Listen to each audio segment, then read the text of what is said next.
Hey everyone, welcome back. Today, we're diving into a topic that might be super important if you have a loved one behind bars. How do I put money on an inmate's account?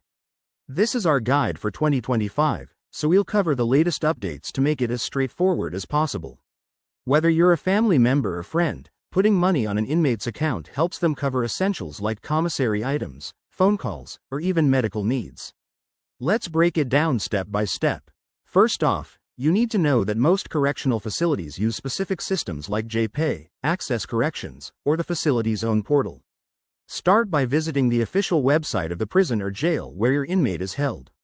For 2025, many systems have gone digital, so look for an online platform. It's often the quickest way. You'll typically need the inmate's full name, ID number, and the facility's details to get started. Step 1. Create an account on the approved service provider's website. This usually involves verifying your identity with an email or phone number. Once you're logged in, search for your inmate using their details. Remember, there might be daily or monthly limits on deposits, so check those first. Next, choose your payment method.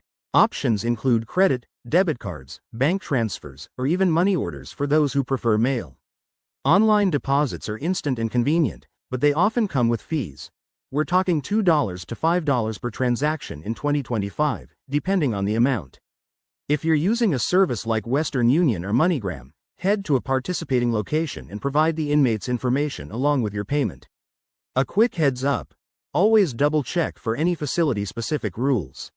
Some places might require you to be on the inmate's approved contact list, and international transfers could have extra steps. Security is tight these days, so expect verification processes to prevent fraud. Once the money is deposited, it usually hits the inmate's account within 1 to 3 business days for online methods, or up to a week for mail. That's it. You're helping out in a big way. If you found this helpful, give it a thumbs up and subscribe for more practical guides.